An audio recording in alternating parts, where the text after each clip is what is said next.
ఎత్తాలి చేతులు. మన తలలకి కిందగా ఉంటే దేవుడు నాకంటే తక్కువ అని, మన తలలకి సమానంగా ఎత్తితే దేవుడు నేను సమానమని, మన తలలకి పైగా ఎత్తితే నాకంటే మనందరికంటే దేవుడు ఉన్నతమైన వాడని నమ్మిన వారు దేవునికి స్తోత్రాలు చెల్లిస్తారు. ఇక్కడే కాదు, మేము ఈ సంఘాల్లో కూడా కూడుకున్నప్పుడు సేవకులు స్తోత్రాలు చెల్లించమన్నప్పుడు ఇదే రీతిగా చెల్లించండి. దేవుడు మనకు చేతులు ఇచ్చాడుగా, అందరికి చేతులు ఉన్నాయా? చేతులు పైకెత్తని మరొకసారి దేవునికి స్తోత్రాలు చెల్లిద్దాము. హల్లెలూయా, హల్లెలూయా, హల్లెలూయా. మంచిది. దేవుని పరిశుద్ధ నామమున చేరి వచ్చినటువంటి గ్రామ ప్రజలందరికీ వందనాలు. ప్రాముఖ్యంగా మరి ఈ యొక్క సభలకు ఆహ్వానించినటువంటి దైవజనులు ప్రభుదాస్ గారికి ప్రత్యేకమైన వందనాలు. మరి వేదిక మీద ఉన్నటువంటి సేవకులకి, వేదిక కింద ఉన్నటువంటి సేవకులకి, మరి గ్రామ పెద్దలందరికీ, మరి సంగీత సహకారం అందిస్తున్నటువంటి టీం అంతటికి ప్రత్యేకమైన వందనాలు. అందరికీ వందనాలమ్మా. మరి నాకు ఇచ్చిన సమయానుకూలంగా మీకు వాక్యాన్ని బోధిస్తాను. గొప్ప సాక్ష్యం మనం విన్నాం. రాజేష్ గారి సాక్ష్యం నిజంగా నన్ను కూడా చాలా కదిలించింది. ఈరోజున మరి ఆ సాక్ష్యాన్ని మన యొక్క సందేశానికి మనం జత చేసి ఈ రోజున మనము ధ్యానం చేసుకుందాం. ఈ రోజున నా యొక్క అంశం, నా యొక్క వాక్య అంశం ఏంటంటే దేవుని యొక్క సామర్థ్యతను తక్కువ అంచనా వేయకండి. ఏంటి మన అంశం? దేవుని సామర్థ్యాన్ని లేకపోతే దేవుని శక్తిని తక్కువ అంచనా వేయద్దు. సహజంగా మన జీవితాల్లో మనం కష్టాలు, ఇబ్బందులు, శ్రమలు, శోధనలు, వేదనలు, బాధలు, ఇరుకులు, అనారోగ్య పరిస్థితులు, ఆర్థికమైన ఇబ్బందులు ఇవన్నీ ఎదుర్కొన్నప్పుడు సహజంగా కొంతకాలం వరకు మనము దేవుడి మీద ఆధారపడతాం, దేవుణ్ణి అడుగుతాం. కానీ ఆ యొక్క సమస్యలు తీర్చబడటానికి ఆలస్యం అవుతున్నప్పుడు, దేవుడు ఆలస్యం చేస్తున్నప్పుడు మనమందరము కూడా ఒక ప్రశ్న అడుగుతాం. Is God able? దేవుడు ఇది నా జీవితంలో చేయగలడా? దేవుడు ఇది చేయగలడా అని దేవుని యొక్క శక్తి సామర్థ్యాలను మనము ప్రశ్నించేటువంటి వారంగా ఉంటాం. ఈ రోజున ప్రియ దేవుని సంగమా, ఇక్కడ వచ్చినటువంటి మీరు కూడా మీ జీవితాల్లో మీరు ఎదుర్కొన్నటువంటి పరిస్థితులను బట్టి ఈ రోజున ఈ ప్రశ్నతో ఇక్కడికి వచ్చారేమో. ఈ యొక్క సభకి కనీసం ఈ సభ ద్వారానైనా దేవుడు నా ప్రశ్నకు జవాబిస్తాడా అనే ఒక సందేహంతో ఒకవేళ ఈరోజు వచ్చినట్లయితే, ఈ రోజున మనం తిరిగి వెళ్ళేటప్పుడు నా దేవుడు సామర్థ్యము కలిగిన దేవుడు అనే విశ్వాసంతో మీరు ఇక్కడి నుంచి తిరిగి వెళ్ళాలి. హల్లెలూయా. కాబట్టి అటువంటి విశ్వాసాన్ని దేవుడు మనందరిలో నింపి ఇక్కడి నుంచి పంపునుగాక. కాబట్టి విశ్వాసం నింపమని నేను ఆశపడుతున్నాను. ఎందుకంటే దేవుడు సమయంలో చేస్తాడు కార్యం, కానీ నీలో విశ్వాసం ఉంటే దేవుని సమయం వరకు కూడా వేచి ఉండే శక్తిని నువ్వు పొందుకుంటావు. కాబట్టి మనందరిలో దేవుడు అటువంటి విశ్వాసాన్ని అనుగ్రహించునుగాక. చదువుకుందాం. మూల వాక్యముగా ఎఫెసీయులకు రాసిన పత్రిక 3వ అధ్యాయము, ఎఫెసీయులకు రాసిన పత్రిక 3వ అధ్యాయము 20వ వచనము 21వ వచనం చదువుకుందాం. ఎఫెసీయులకు రాసిన పత్రిక 3వ అధ్యాయం 20వ వచనం. మనలో కార్యసాధకమైనటువంటి తన శక్తి చొప్పున మనము అడుగు వాటన్నిటికంటేను ఊహించు వాటన్నిటికంటేను అత్యధికముగా చేయు శక్తి గల దేవునికి క్రీస్తు యేసు మూలముగా సంఘములో తరతరములకు సదాకాలము మహిమ కలుగునుగాక. ఆమేన్. ఇక్కడ దేవుని యొక్క వాక్యములో పౌలు భక్తుడు ఎఫెసీ సంఘానికి రాస్తూ ఇక్కడ దేవుడు మన జీవితాల్లో ఎటువంటి సామర్థ్యము కలిగిన వాడో ఇక్కడ ఈ ఎఫెసీ సంఘానికి తెలియజేస్తున్నాడు. ఈ ఎఫెసీ పత్రిక చదువుతున్నటువంటి మనకి కూడా ఈ రోజున పౌలు భక్తుడు మనతో కూడా మాట్లాడుతున్నాడు. మనము సేవిస్తున్న దేవుడు ఎటువంటి దేవుడు అంటే, మనము అడుగు వాటన్నిటికంటేను, ప్రార్థనలో అడిగే వాటన్నిటికంటేను ఊహించే వాటన్నిటికన్నా మనందరికీ కూడా మన మదులలో ఎన్నో ఊహలుంటూ ఉంటాయి. ప్రభువా నాకు అది చేయి, ప్రభువానికి ఇది చేయి, నేను ప్రభువు ద్వారా సహాయం ద్వారా నేను ఇది ఇవ్వాలి అది ఇవ్వాలని మనందరికీ ఎన్నో ఊహలుంటూ ఉంటాయి. అదేవిధంగా సహజంగా మనము అడిగేవన్నీ ఊహించేవన్నీ కూడా మన సామర్థ్యత ప్రకారమే అడుగుతూ ఉంటాం. మన యొక్క సామర్థ్యం చొప్పునే, మన శక్తి చొప్పునే మనం అడుగుతాం. ప్రభువా నాకు ఇదివు, ప్రభువా నాకు అది ఇవ్వని మన యొక్క స్తోమత పడి అడుగుతాము. కానీ ఈ రోజున దేవుడు చెప్తున్నాడు, మనము అడుగు వాటన్నిటికంటేను, ఊహించు వాటన్నిటికంటేను అత్యధికముగా చేయగలిగినటువంటి వాడు. మనకి దేవుడు చేసే సహాయము మన ఊహలకు అందనటువంటిదని మనం తెలుసుకోవాలి. ఈ రోజున ప్రియ దేవుని సంగమా, ఈ యొక్క వాక్యాన్ని మీ హృదయంలో బలంగా ముద్రించుకోవాల్సిందిగా వేడుకొనిచున్నాను. మనము సేవించేటువంటి దేవుడు ఆషామాషి దేవుడు కాదు. ఆయన సామర్థ్యము కలిగిన దేవుడు, శక్తి కలిగిన దేవుడు, సామర్థ్యము కలిగిన దేవుడు. ఈ రోజున మన ఊహలకి మించిన కార్యాలు నీ జీవితంలో, నా జీవితంలో దేవుడు గతంలో చేశాడు, భవిష్యత్తులో కూడా చెయ్యటానికి సమర్థుడైనటువంటి దేవుడు. ఇప్పుడే కదా గొప్ప సాక్ష్యం విన్నాం. ఎవరు చేశారు అది ఆ కార్యము? రాజేష్ గారి జీవితంలో ఎవరు చేశారు? శక్తి కలిగిన, సామర్థ్యం కలిగినటువంటి దేవుడు. ఆయన మాత్రమే సమర్థుడు. బ్రతుకులు మార్చటానికి సమర్థుడు ఆయనే, శక్తి కలిగినటువంటి వాడు. మరి ఇక్కడ కూర్చున్నటువంటి మనందరి జీవితాలను కూడా మార్చినటువంటి శక్తి కలిగిన వాడు ఆయనే. కాబట్టి ఈ రోజున ప్రియ దేవుని సంగమా, ఇక్కడ కూర్చున్నటువంటి మీరు ఏ ప్రశ్నతో, ఏ సందేహంతో మీరు ఇక్కడికి వచ్చినా తిరిగి వెళ్ళేటప్పుడు ఈ మాటతో మీరు మీ హృదయంలో, నా దేవుడు సమర్థుడు, మన పరిస్థితులన్నీ చక్కదిద్దగల సమర్థుడని మనం తెలుసుకోవాలి. ఈ రోజున త్వరగా మరి నాకు ఇవ్వబడినటువంటి సమయంలో దేవుడు మన జీవితంలో ఏమి చేయటానికి సమర్థుడు, మన జీవితాల్లో దేవుడు ఏమి చేయటానికి సమర్థుడు అనే విషయాన్ని మీకు 5-6 విషయాలు మీ ముందుంచి మీకోసం ప్రార్థన చేస్తాను. మొట్టమొదటిగా, దేవుడు మనల్ని తప్పించి రక్షించటానికి సమర్థుడు. ఏంటి చెప్పండి అమ్మా? మొట్టమొదటిగా ఏంటి? మనల్ని తప్పించటానికి, రక్షించటానికి సమర్థుడు. ఈ రోజున లోకంలో మనం చూసినట్లయితే అనేక మంది మనల్ని ఏదో ఒక రూపేణ మనల్ని నాశనం చేయాలని, మనము పతనమైపోవాలని ఎంతో మంది ఆలోచన చేస్తూ ఉంటారు. సొంత బంధువులే మనము నాశనమైపోవాలని కోరుకునేవారుగా ఉంటూ ఉంటారు. ఒకవేళ మనుషులందరూ మన పక్షాన మన మంచి కోరేవారుగా ఉన్నప్పటికీ, మన విరోధి అయినటువంటి సాతాను మాత్రం నిరంతరము కూడా మనము దేవునికి దూరమైపోవాలని వాడు నిరంతరం ఆలోచన చేస్తూ, గర్జించు సింహము వలె ఎవరిని మృంగుదురా అని వాడు వెతుకుతూ తిరుగుతూ ఉన్నాడు. కానీ ఈ రోజున మన శత్రువు ఎంత బలవంతుడైనా, అది మన వాడి యొక్క సమూహం, సాతానైనా కానీ వాడి యొక్క సమూహము ఎంత బలమైనదన్నా, మనుషులు కూడా మనల్ని నాశనం చేయటానికి ప్రయత్నం చేసేటువంటి వారు ఎంత బలాఢ్యులైనా కూడా, మనము సేవించేటువంటి దేవుడు బలాఢ్యులైనటువంటి శత్రువుల నుంచి తప్పించి రక్షించటానికి సమర్థుడని మనం తెలుసుకోవాలి. బైబిల్ గ్రంథంలో మనం చూసినట్లయితే యవనస్తులైనటువంటి షడ్రక్, మెషక్, అబేద్నెగోలు ఇస్తున్నటువంటి వారిస్తున్న సాక్ష్యం మనం చూడొచ్చు. రాజు ఒక బంగారు ప్రతిమను చేయించాడు, దూరా అనేటువంటి మైదానంలో ప్రతిష్ఠించాడు. దాన్ని పెట్టించి దానికి ప్రతిష్ఠకి ప్రతి ఒక్కరిని కూడా, ఎవరైతే మరి పరిపాలకులుగా ఉన్నారో వారందరినీ కూడా ఆహ్వానించాడు.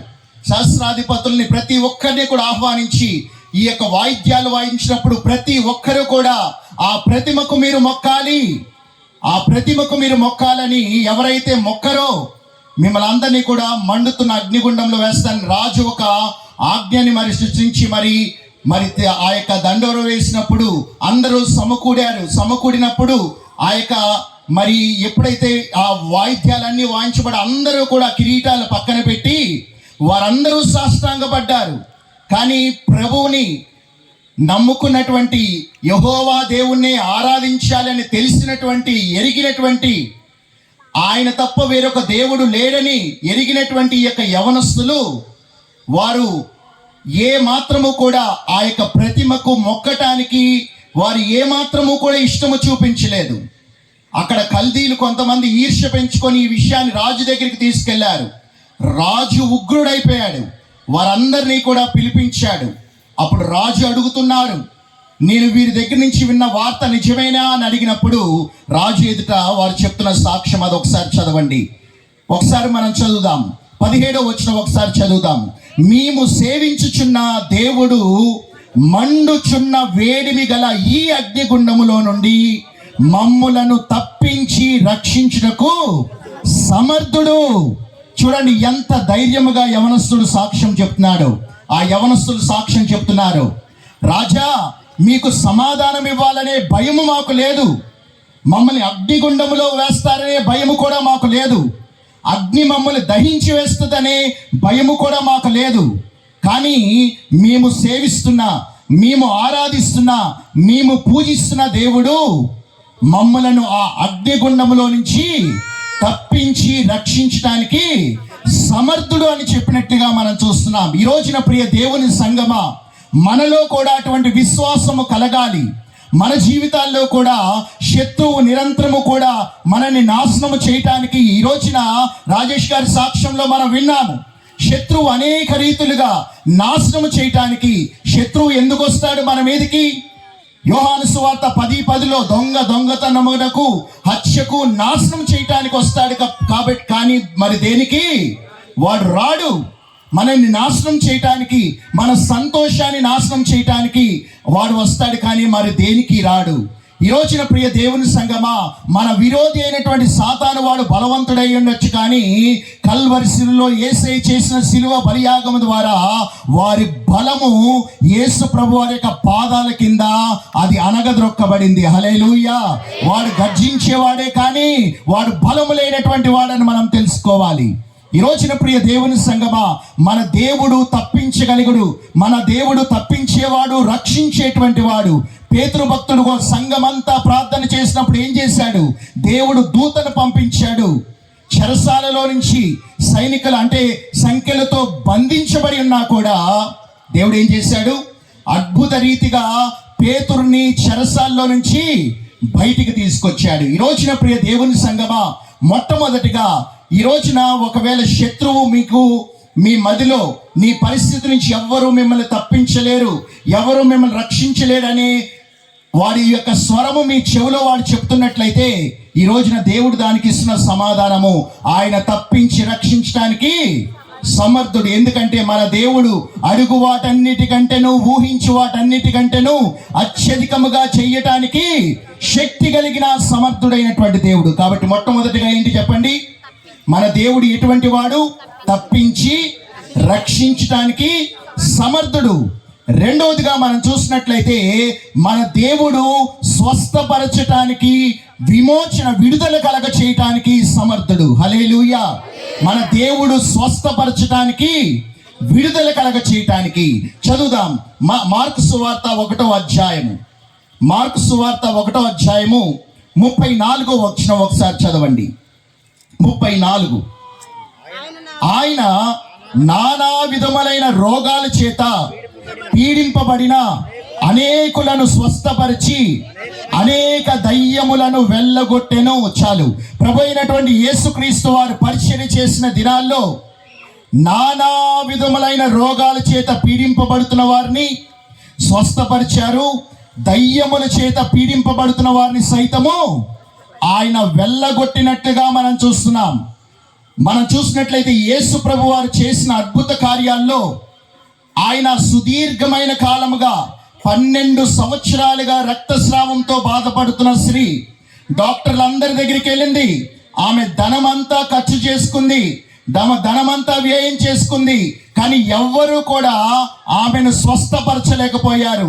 కానీ యేసు ప్రభు వారు ఆ దినాన ఆ యొక్క గ్రామానికి వచ్చారని ఆమె తెలుసుకొని ఆమె అనుకుంది మనసులో, నేను ఆయన వస్త్రపు చెంగును ముట్టుకున్నా చాలు, నేను బాగుపడతాను అనుకున్నది. వెళ్ళింది.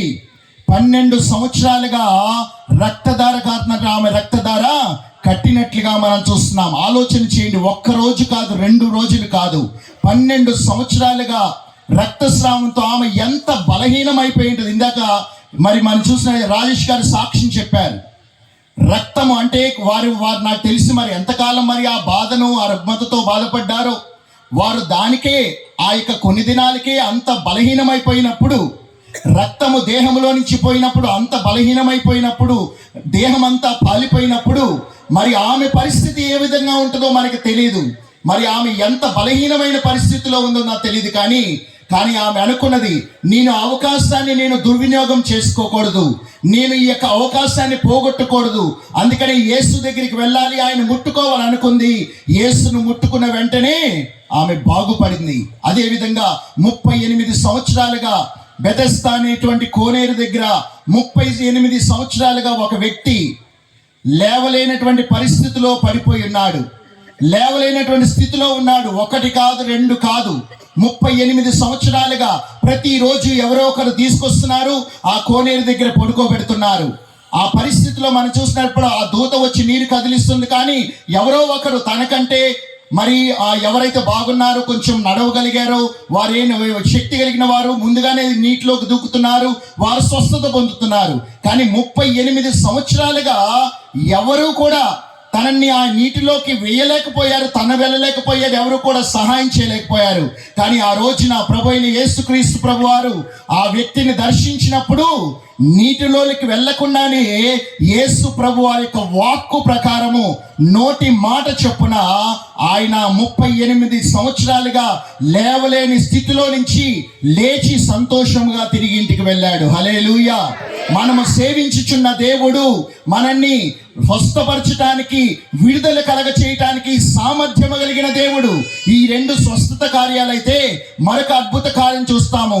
మరొక విడుదల కార్యం మనం చూసినట్లయితే, ఒక కుమారుడు ప్రభు అయినటువంటి యేసుక్రీస్తు వారు పరిచయం చేసిన దినాల్లో యేసు ప్రభు వారి దగ్గరికి ఒక తండ్రి తన యొక్క కుమారుణ్ణి తీసుకొచ్చాడు. వాడు ఆ కుమారుణ్ణి మూగదయము పట్టినట్లుగా మనం చూస్తున్నాం. మూగదయం మూగదయం ఏం చేస్తుందంటే తనని తరచుగా నేలల్లో పడేస్తుందంట, మట్టిలో పడేస్తుందంట. ఈ విధంగా అటువంటి పరిస్థితిలో ఉన్నాడు. ముందుగా తన శిష్యుల దగ్గరికి తీసుకెళ్లారు. యేసు ప్రభు వారి దగ్గర శిష్యుల దగ్గరికి తీసుకెళ్తే ఎవ్వరూ కూడా, ఆ శిష్యులు కూడా బాగు చేయలేకపోయారు. కానీ యేసు ప్రభు వారు ఎప్పుడైతే తన యొక్క జీవితంలో తన యొక్క హస్తాన్ని తన మీద ఉంచి దయ్యాన్ని గద్దించాడో, ఎప్పటి నుంచో తెలుసా, మూగదయ్యము తన పుట్టినప్పటి నుంచే ఆ మూగదయ్యము తనని బలహీనపరుస్తుంది. ఈ రోజున ప్రియ దేవుని సంగమా, మనము ఎన్ని సంవత్సరాలుగా ఫలానా రుగ్మతతో మనం పీడింపబడుతూ ఉన్నా కూడా మనము సేవించుచున్న దేవుడు మనల్ని స్వస్థపరచడానికి, మనకి చీకటి అంధకార శక్తుల నుంచి మనల్ని దూరపరచడానికి ఆయన సామర్థ్యం కలిగిన దేవుడు. హల్లెలూయా. ఈ రోజున ఒకవేళ ఇక్కడ ఉన్నటువంటి వారిలో బలహీనంగా ఎవరైనా ఉంటే మన దేవుడు స్వస్థపరిచేటువంటి వాడు. ఆయన పొందిన దెబ్బలచే మనకి స్వస్థత కలిగి ఉన్నది. ఇందాక రాజేష్ గారు కూడా తన యొక్క సాక్ష్యములో యేసు ప్రభు వారు ముట్టి వారికి పరిపూర్ణమైన స్వస్థత ఇచ్చారు. అదే రీతిగా మన జీవితాల్లో కూడా ఆయన స్వస్థత ఇవ్వగలడు. కాబట్టి ఆయన సామర్థ్యం మీద నమ్మకం ఉంచండి. 2 విషయాలు మనం చూసాం. ఏంటి చెప్పండి? మొట్టమొదటిగా ఆయన మనల్ని తప్పించి రక్షించడానికి సమర్థుడు. రెండవదిగా ఆయన మనల్ని స్వస్థపరచడానికి, విడుదల చేకూర్చడానికి సమర్థుడు. మూడవదిగా మనం చూసినట్లయితే మన జీవితంలో దేవుడు చేసిన ప్రతి వాగ్దానము నెరవేర్చడానికి సమర్థుడు. చదువుకుందాం. రోమీలకు రాసిన పత్రిక 4వ అధ్యాయము. రోమీలకు రాసిన పత్రిక 4వ అధ్యాయము 21వ వచనం చదువుదాం. 21వ వచనము. దేవుని మహిమపరిచి ఆయన వాగ్దానము చేసిన దాన్ని నెరవేర్చుటకు సమర్థుడని రూఢిగా విశ్వసించి విశ్వాసము వలన బలము నొందెను. చాలు. దేవుడు మహిమపరిచి ఆయన వాగ్దానము చేసిన దానిని నెరవేర్చడానికి సమర్థుడు. బైబిల్ గ్రంథం అంతా కూడా ఇదంతా వాగ్దానాల పుట్ట. బైబిల్ గ్రంథంలో ఎన్నో వాగ్దానాలు దేవుడు మన కోసం దాచి ఉంచాడు. ఈ వాగ్దానాలన్నీ కూడా మన జీవితాల్లో నెరవేర్చడానికి సమర్థుడు. నమ్ముట నీ వల్లనైతే నమ్మువానికి సమస్తము సాధ్యమే. వాగ్దానాలని వాటి మీద నీవు ఆధారపడే వ్యక్తిగా ఉన్నప్పుడు వాగ్దానాలన్నీ కూడా నెరవేరుస్తాడు. ఉదాహరణకి అబ్రహాము మనం చూసినట్లయితే దేవుడిచ్చిన వాగ్దానాన్ని నమ్మాడు. అది అతనికి నీతిగా ఎంచబడింది. తన దేహము మృతతుల్యమైపోయినా కూడా గర్భము దాల్చడానికి అవకాశం లేకపోయినా, అంటే మరి అబ్రహాముకి అదేవిధంగా సారాకి పిల్లలు పుట్టడానికి అవకాశం లేకపోయినా దేవుడు చేసిన వాగ్దానం మీద నమ్మారు, విశ్వసించారు. ఆ వాగ్దాన ఫలాన్ని వారు పొందుకున్నారు. అదేవిధంగా యోసేపు జీవితంలో దేవుడు తనకి దర్శనం కలగజేశాడు. తన అన్నలందరికంటే హెచ్చిస్తానని, తన అన్నలందరూ కూడా తన ఎదుట సాష్టాంగపడతారని, తల్లిదండ్రులు సాష్టాంగపడతారని దేవుడు వాగ్దానం చేశాడు, దర్శనం చూపించాడు. కానీ 15-16 సంవత్సరాలు శ్రమలు అనుభవించినా కూడా వాగ్దానం చేసిన దేవుడు ఐగుప్తు దేశంలో కరువు కాలంలో తన యొక్క వాగ్దానం నెరవేర్చుకొని తన అన్నలు అదేవిధంగా తల్లిదండ్రులు తన ఎదుట ఆహారం కోసం సాగిలపడి తన దగ్గరికి వచ్చినట్లుగా మనం చూస్తున్నాం. ఈ విధంగా చెప్పుకుంటూ పోతే బైబిల్ గ్రంథంలో దేవుడు వాగ్దానం చేసిన భక్తులు అనేక మంది ఉన్నారు. ఆ భక్తులందరికీ దేవుడు వాగ్దానం నెరవేర్చాడు. దేవుడు వాగ్దానం చేసిన పాలు తేనెలు ప్రవహించేటువంటి దేశాన్ని దేవుడు ఇచ్చాడా లేదా చెప్పాలి. ఇచ్చాడా లేదా?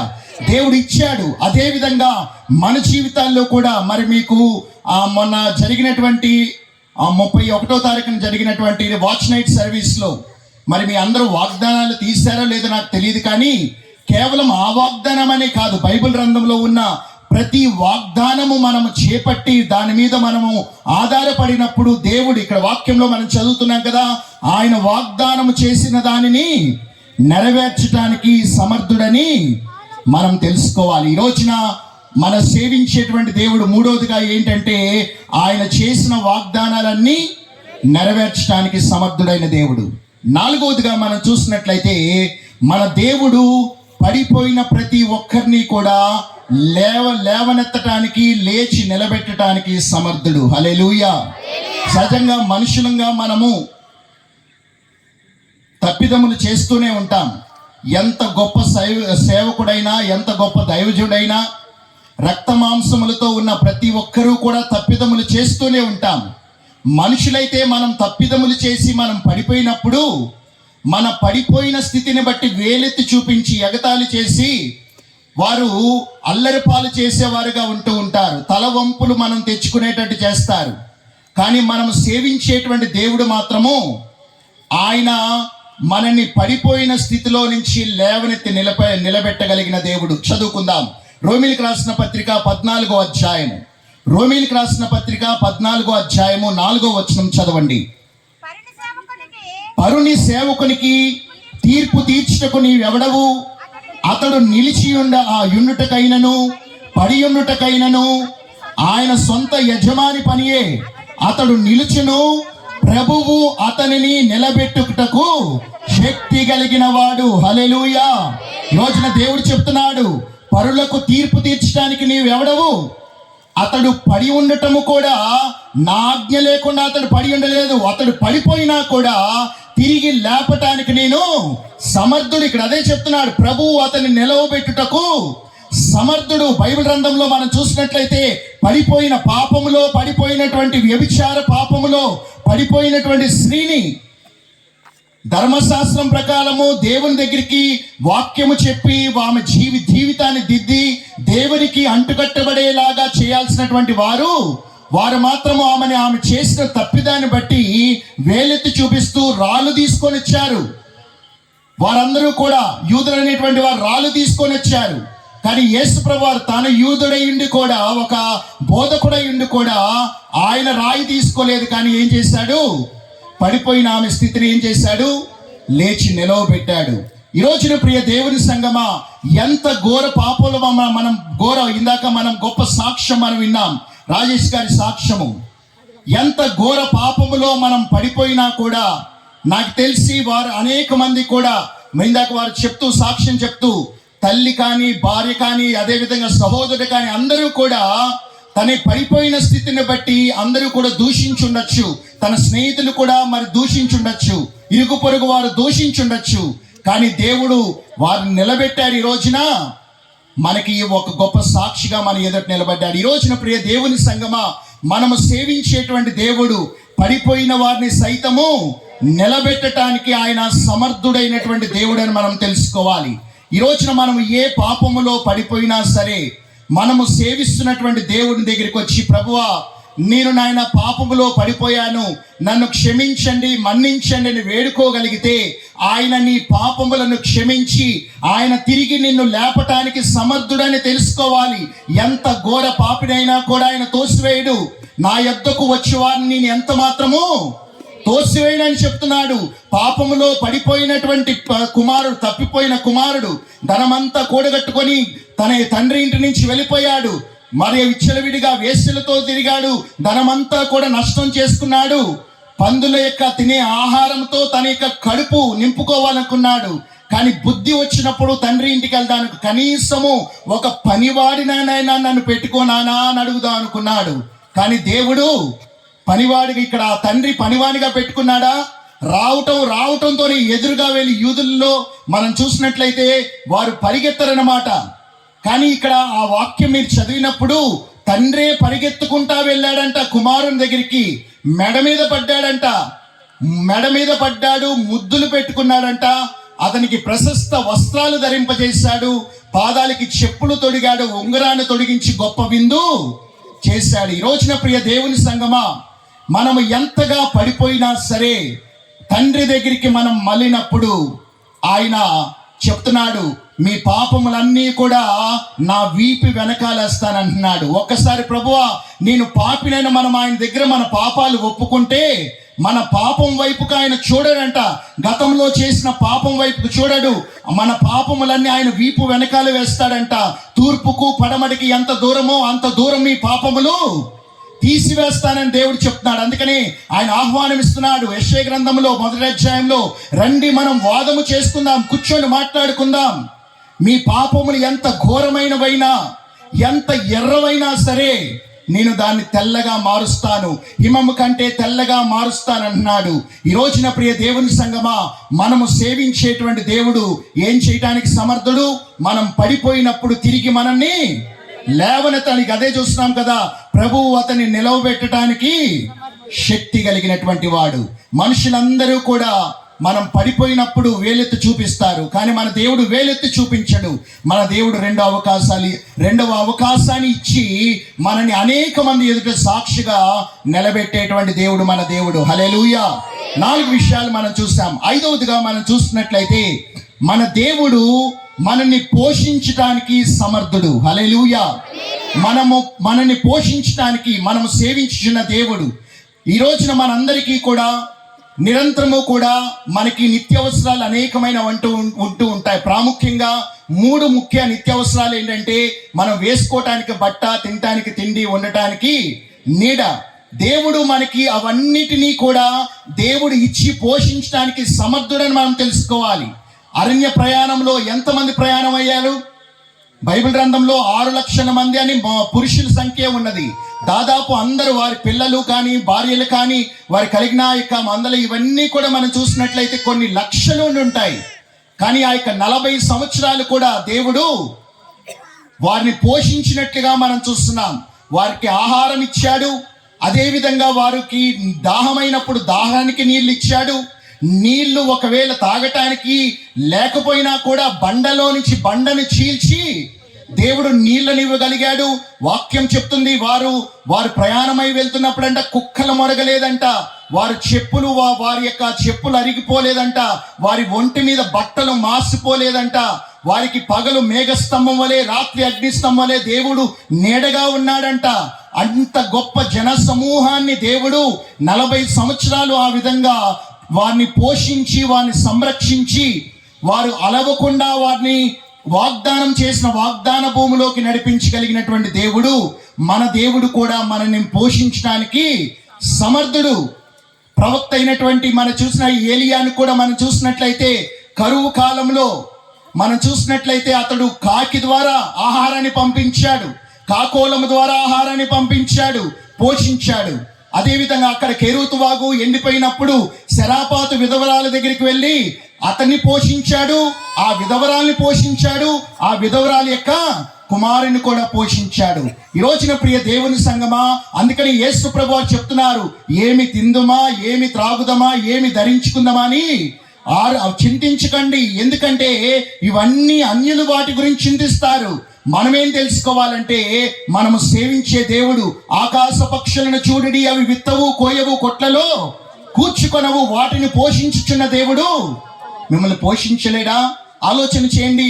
పక్షులకి ఎప్పుడు చింత ఉండదు, రేపు వాటికి ఆహారం ఎలాగ లభిస్తుందని ఎప్పుడూ కూడా అవి చింతించవు. కానీ వాటికి తెలుసు, వాటిని సృష్టించిన సృష్టికర్త ఎక్కడో ఒక చోట ఆహారం దానికోసం సిద్ధపరిచింది, కష్టపడి వెళ్ళి వాటిని సేకరించుకోవటమని. ఈ రోజున ప్రియ దేవుని సంగమా, మనము సేవించేటువంటి దేవుడు మన జీవితాల్లో కూడా ఆయన మనని పోషించడానికి సమర్థుడని మనం తెలుసుకోవాలి. ఆఖరిగా మనం చూసినట్లయితే ఆయన మనల్ని మనము చనిపోయినా కూడా మనల్ని తిరిగి లేపటానికి సమర్థుడు. మన దేవుడు ఎటువంటి వాడు? మనము చనిపోయినా కూడా చనిపోయిన తర్వాత తిరిగి లేపటానికి సమర్థుడు. చదువుకుందాం ఒకసారి హెబ్రీలకు రాసిన పత్రిక 2వ అధ్యాయం 18వ వచనం చదవండి.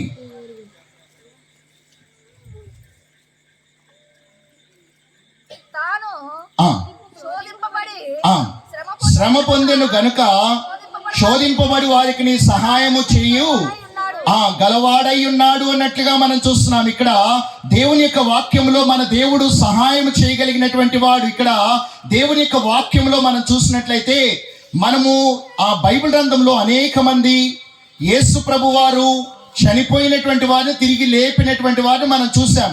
నాయీను గ్రామాన్ని విధవరాలి యొక్క కుమారుని యేసు ప్రభు వారు చనిపోయినప్పుడు తిరిగి లేపారు. అదేవిధంగా లాజరు కూడా చనిపోయినప్పుడు యేసు ప్రభు వారు తిరిగి లేపారు. అదేవిధంగా మనం యాయీరు కుమార్తెను కూడా యేసు ప్రభు వారు తిరిగి లేపారు. యేసు ప్రభు వారి శిష్యులు కూడా పేతురు మనం చూసినట్లయితే పేతురు చనిపోయినటువంటి తబితాని లేపినట్లుగా మనం చూస్తున్నాం. అదేవిధంగా పౌలు భక్తుడు కూడా ఐతుకుని తిరిగి లేపినట్లుగా మనం చూడగలుగుతాం. ఈ రోజున ప్రియ దేవుని సంగమా, ప్రభువు నమ్ముకున్నటువంటి వారికి మనకున్నటువంటి విశ్వాసం ఏంటంటే మనం అందరము కూడా ఏదో ఒక రోజున చనిపోతాం.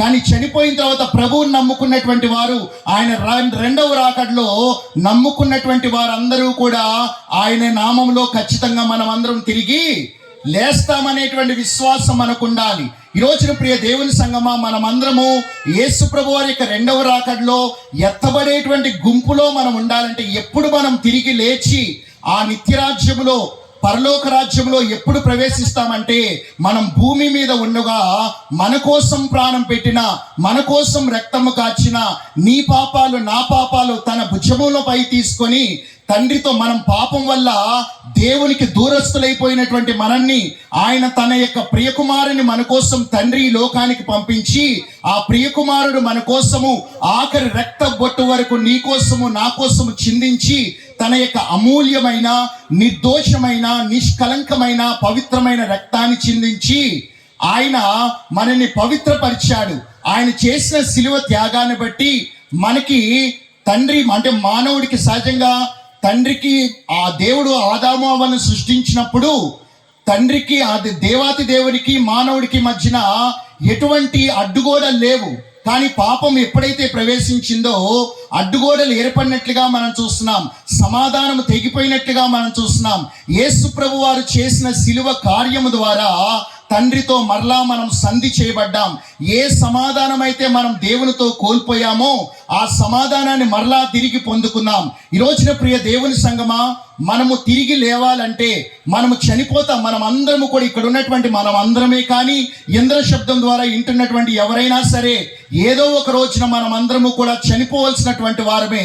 చనిపోయిన మనం అందరము కూడా ప్రభు అయినటువంటి యేసుక్రీస్తు వారి యొక్క రెండవ రాకడలో మనం అందరము కూడా మనం చూసినట్లయితే ఆయన రాకడలో మనం ఎత్తబడి సంగముగా మనం ఎత్తబడి ఆ నిత్యరాజ్యంలో ప్రవేశించాలంటే మన అందరికీ కూడా స్వర్గానికి వెళ్ళాలని, పరలోకానికి వెళ్ళాలని ఆశ ఉన్నది. కానీ దానికంటే ముందుగా భూమి మీద బ్రతికుండగా మనం ఏం చేయాలంటే మన కోసము, మన పాపాల నిమిత్తము ఏ పాపము ఎరగనటువంటి ఆయన చేసిన శిలువ యాగాన్ని మనం స్మరణ చేసుకున్నప్పుడు ఆయన విశ్వసించి, ప్రభువా నీవు నా కోసం కల్వరి శిలువలో చనిపోయావు, నా కోసము కల్వరి శిలువలో ప్రాణం పెట్టావు, నేను నన్ను ఘోర పాపిని మార్చగలిగిన వాడు నీవే అని మన జీవితానికి ఆయన సమర్పించి ఆయన ఆజ్ఞాపించినట్లుగా మనం బాప్తిస్మం పొందితే, నమ్మి బాప్తిస్మం పొందు ప్రతి ఒక్కరు రక్షింపబడును, నమ్మనొల్లని వారికి శిక్ష విధింపబడని దేవుని వాక్యం సెలవిస్తుంది.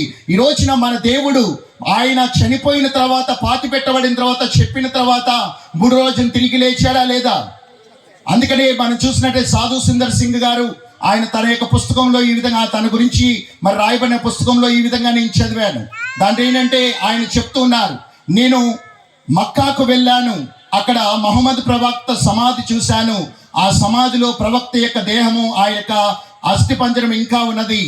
నేను షిరిడి వెళ్ళాను, సాయినాథుడి యొక్క ఆయన యొక్క మరి ఆ యొక్క కొలవబడుతున్న దేవుని యొక్క మరి దేవుడిగా కొలవబడుతున్నటువంటి ఆయన యొక్క సమాధిలో ఆయన అస్థి పంజరం ఇంకా ఉన్నది. నేను యెరూషలేముకు వెళ్ళాను, అక్కడ నేను ఒక సమాధి చూశాను, దాంట్లో అది యేసయ్య సమాధి, దాంట్లో యేసు యొక్క కళేబరము నాకు కనబడలేదు, ఆయన తిరిగి లేచాడని ఆయన తన పుస్తకంలో రాశాడు. మనం సేవించే దేవుడు మరణాన్ని జయించి తిరిగి లేచినటువంటి వాడు. ఆయన తిరిగి లేచినటువంటి రీతిగా ఆయనను విశ్వసించిన ప్రతి ఒక్కరి కూడా తిరిగి లేపటానికి సమర్థుడు. మన దేవుడు మనం చనిపోయినా కూడా అదే మన నిరీక్షణ. దాన్నే బైబిల్ గ్రంథం తెస్సలోనిక పత్రికలో ఏమంటుందంటే శుభప్రదమైన నిరీక్షణ. దేవుడు మనకి బ్లెస్డ్ హోప్ ఇచ్చారనమాట.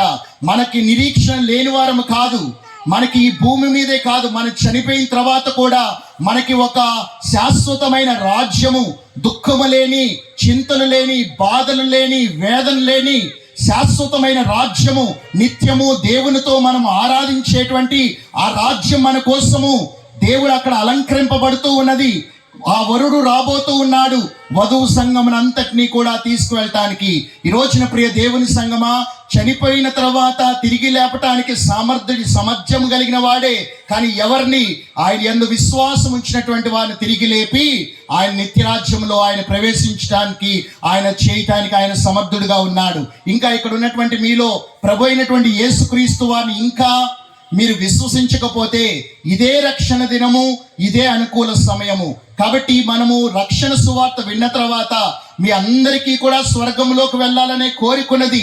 కానీ యేసు భూమి మీద మనం ఉన్నప్పుడు రక్షణ సువార్త విన్న తర్వాత, ప్రభువుని ఇటువంటి గొప్ప సాక్ష్యాలు విన్న తర్వాత, మీ సేవకుల యొక్క బోధ ద్వారా ప్రతి ఆదివారము కూడా ఇటువంటి సభల ద్వారా ఎంత ఖర్చు ఎందుకు వెచ్చిస్తున్నారు ప్రభుదాస్ గారు?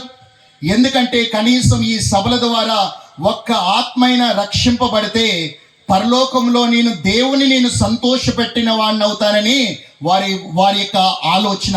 ఇక్కడ ఉన్న సేవకుల యొక్క ఆలోచన అంతా అదే. వారికి ఏదో డబ్బులు ఎక్కువైపోయి ఇటువంటి సభలు పెట్టుకోవట్లేదు, ఏదో డబ్బులు ఎక్కువైపోయి భోజన ఏర్పాట్లు చేయట్లేదు. ఇవన్నీ కూడా ఎందుకంటే ఇటువంటి సాక్ష్యాలు కూడా ఎందుకు చెప్పిస్తున్నారు? ఇందాక మరి అధ్యక్షులు వారు చెప్పినట్టుగా మీ జీవితాలు, మీ యొక్క గ్రామము బాగుపడాలని, పట్టణాలు బాగుపడాలని ఆలోచనతోనే సేవకులు ప్రయాసపడుతూ ఉన్నారు. ఈ రోజున ప్రియ దేవుని సంగమా, మరి మేము కూడా ఈ విధంగా వారి యొక్క శ్రమలో నేను కూడా వారితో పాటు ఎందుకు శ్రమ పడుతున్నామంటే, కనీసం ఇక్కడ ఉన్నటువంటి వారు ఒక్కరైనా సరే వాస్తవంగా మరి మాది నందిగామ మరి గ్రామము, మరి GDMM ఇంజనీరింగ్ కాలేజ్ చాలా మందికి తెలుసు అనుకుంటే, GV ప్రసాదరావు గారి యొక్క 3వ కుమారుణ్ణి, మరి ఇందాక మరి సంగీతం వాయించిన, కీబోర్డ్ వాయించిన సుమంత్ నా తమ్ముడు, మేము మొత్తం 4 అంటే ఇప్పుడు మేము హాయిగా కడుపు నిండా తిని కోటీశ్వరులు. మీరు గర్వంగా చెప్పుకోవట్లేదు, కానీ చాలా దేవుడు ఎంతగానో దీవించడం వల్ల కోటీశ్వరులుగా మేము ఉన్నాము. హాయిగా మేము కడుపు నిండా తిని ఏసీ గదుల్లో పడుకోవచ్చు. కానీ ఎందుకు మా ప్రయాస? ఎందుకంటే కనీసం ఒక్క ఆత్మైనా రక్షింపబడాలని. ఈ రోజున సామర్థ్యము కలిగినటువంటి దేవుడు మిమ్మల్ని రక్షించడానికి కూడా సమర్థుడే. ఆయన వచ్చిందే మీకోసము, ఆయన చనిపోయిందే మిమ్మల్ని రక్షించడానికి. ఆయన చనిపోయినదే మనమందరము కూడా దేవునితో మనం అంటుకట్టబడటానికి, ఆయన ద్వారా మనం అంటుకట్టబడటానికి. ఈ రోజున మరి ఆయన్ని నమ్ముకుంటేనే కానీ మనము ఆయన ద్వారా మనం తండ్రిని చేరలేము, తండ్రి యొక్క రాజ్యములోనికి ప్రవేశించలేము. అందుకనే నేనే మార్గము, నేనే సత్యము, నేనే జీవం అని చెప్పు. నా ద్వారా తప్ప మరి ఎవరు కూడా తండ్రి యొక్క దగ్గరికి రాలేరు. ఎందుకని మీరు అడిగితే, ఇందాక నేను చెప్పినట్లుగా ఆయన నీ కోసం ప్రాణం పెట్టారు. ఇందాక మరి రాజేష్ గారు చెప్తూ ఎవ్వరూ కూడా వారిపై ప్రేమ చూపించలేదని చెప్పారు. అంత దుర్మార్గునిపై యేసయ్య ప్రేమ చూపించినప్పుడు ఈ రోజున మనము ఎంత దుర్మార్గులమైనా సరే ఆయన ప్రేమ చూపడానికి సామర్థ్యం కలిగినటువంటి వాడు. ఆయన శాశ్వతమైన ప్రేమతో నేను మిమ్మల్ని ప్రేమించుచున్నానని చెప్తున్నాడు. ఆయన రాకడ 2000 సంవత్సరాలుగా రాకడ సువార్తను ప్రకటింపబడుతూనే ఉన్నది. ఎందుకు యేసయ్య రావట్లా? ఎందుకంటే ఏ ఒక్క ఆత్మ నశించుకోకూడదని, ఏ ఒక్క ఆత్మ కూడా నరకంలోనికి వెళ్ళకూడదని, మండుతున్న అగ్నిగుండంలోకి వెళ్ళకూడదని ఆయన ఇంకా దీర్ఘశాంతముతో దేవుడు కోపముని, తన యొక్క కోపాన్ని, తన యొక్క ఉగ్రతను కురిపించాలని చూస్తూ ఉంటే, కానీ దేవాతి దేవుడు ఉగ్రతను ఎందుకు బిగబడుతున్నాడంటే మన కోసం అక్కడ విజ్ఞాపనకర్త అయిన యేసయ్య ఆ ఉగ్రతను మన పైకి కురిపించనివ్వకుండా మన కోసం విజ్ఞాపన చేస్తున్నాడు. ఇక్కడ వాక్యం వింటూ ఉండగా రక్షణ పొందినటువంటి మీకోసం కూడా యేసయ్య అక్కడ ఆయన విజ్ఞాపన చేస్తాడు. కనీసం వారి ఈ వాక్యాల ద్వారా వారి హృదయాలు తెరవండని, ఆమేనని ఆయన పలుకుతూ అక్కడ తండ్రి దగ్గర విజ్ఞాపన చేస్తున్నారు. ఈ సమయంలో ప్రియ దేవుని సంగమా, ఇంకా రక్షణ పొందిన వారు, బాప్తిస్మం తీసుకున్నటువంటి వారు ఆలస్యం చేయకుండా, ఎందుకంటే రేపు ఏమి సంభవించినో తెలియదు. మరి మహాభయంకరమైన దినములు చెడ్డవి కనుక సమయమును పోనీయక మనం సద్వినియోగం చేసుకోవాలి. కనుక ఇదే రక్షణ దినము కనుక, ఇదే అనుకూల సమయం కనుక బాప్తిస్మం పొందినటువంటి వారు, ఇంకా రక్షణ పొందినటువంటి వారు యేసు ప్రభువారిని నిజరక్షకులుగా అంగీకరించి మీ సేవకుల దగ్గరికి వెళ్ళి మరి బాప్తిస్మం పొంది, మరి రాజేష్ గారి ద్వారా ఇక్కడ ఉన్నటువంటి మేమందరము కూడా ఘోరాతి ఘోరమైన పాపము జీవితం జీవించినటువంటి వారమే. మమ్మల్ని రక్షించుకొని వాడుకుంటున్నటువంటి దేవుడు మిమ్మల్ని కూడా వాడుకోవటానికి సమర్థుడైన దేవుడు. బైబిల్ గ్రంథంలో ఎలాగ పౌలు భక్తుల్ని, అదేవిధంగా అపోస్తులందరినీ ఎలా వాడుకున్నాడు. జాలర్లు, ఏమాత్రం జ్ఞానం లేనటువంటి వారిని దేవుడు వాడుకున్నాడు. హింసకుడు, దూషకుడు, హానికరుడైనటువంటి పౌలును దేవుడు వాడుకున్నాడు. నెత్తివాడైనటువంటి నన్ను దేవుడు వాడుకున్నాడు. మోషేని దేవుడు వాడుకుంటున్నాడు. అదేవిధంగా దేవుడు మిమ్మల్ని కూడా దేవుడు వాడుకోవటానికి సమర్థుడు. కనుక ఈ రోజున ఒకవేళ మీరు ఒక ప్రశ్నతో, ఏంటి మీ ప్రశ్నతో వచ్చారు? దేవుడు ఇది నా జీవితంలో చేయగలడా అనే ప్రశ్నతో మీరు వస్తే ఈ రోజున దానికి సమాధానం దేవాతి దేవుడు ఇస్తున్నాడు. నాకు అసాధ్యమైనది ఏదైనా కలదా? నాకు అసాధ్యమైనది ఏదైనా కలదా అని ఆయన తిరిగి మీకు ప్రశ్న వేస్తున్నాడు. దాంట్లోనే సమాధానం కూడా ఉన్నది. ఆయన సమస్తము చేయటానికి సమర్థుడు. కనుక ఆయన మీద విశ్వాసం ఉంచండి, ఆయన మీద నమ్మకం ఉంచండి. మనుషుల తట్టు కాకుండా కొండల తట్టు నా కనులెత్తుచున్నాను, నాకు సహాయం ఎక్కడి నుంచి వచ్చునో యెహోవా వల్లే నాకు సహాయం కలుగునని మీకు అవసరత వచ్చినప్పుడల్లా ఆయన వైపు కనులెత్తండి. ఆయన మీరు అడుగు వాటన్నిటికంటేను, ఊహించు వాటన్నిటికంటేను అత్యధికముగా చేయటానికి శక్తి కలిగిన వాడు. అందరం తలలు వంచుకుందాం, ప్రార్థన చేసుకుందాం. ప్రియ దేవుని సంగమా, దయచేసి ఎవరు అనాలోచనగా ఉండకుండా ప్రతి ఒక్కరము మన జీవితాలను, మన బ్రతుకులను ఆయనకు ప్రతిష్ఠించుకుందాం. రక్షణ పొందిన వారు, బాప్తిస్మం తీసుకున్నటువంటి వారు, మన జీవితాలను ఒకసారి మనం పరిశీలన చేసుకుందాం. ఆయన శక్తి సామర్థ్యాలను ఎరిగి కూడా మన జీవితాల్లో కష్టాలను మనల్ని వెంటాడుతున్నప్పుడు, రక్షణ పొంది కూడా, వాక్యములు ఎరిగి కూడా ఆయన శక్తి సామర్థ్యాలను మనం ప్రశ్నించే వారంగా ఉన్నామేమో. ఇంకా రక్షణ పొందిన వారు, బాప్తిస్మం తీసుకునేటువంటి వారు, నువ్వు ఎంత ఘోర పాపిగా పడిపోయినప్పటికీ గొప్ప సాక్ష్యం ఈ రోజున దేవుడు మీకోసమే వినిపించాడు. రాజేష్ గారి యొక్క దుర్భరమైన జీవితాన్ని, దుర్మార్గమైన జీవితాన్ని ఏ వ్యక్తి కూడా జీవించకూడదని ఆశపడేటువంటి జీవితాన్ని వారు జీవించినప్పటికీ తండ్రి దగ్గరికి వచ్చినప్పుడు ప్రేమతో కౌగిలించుకొని వారి జీవితానికి వెలుగునిచ్చారు.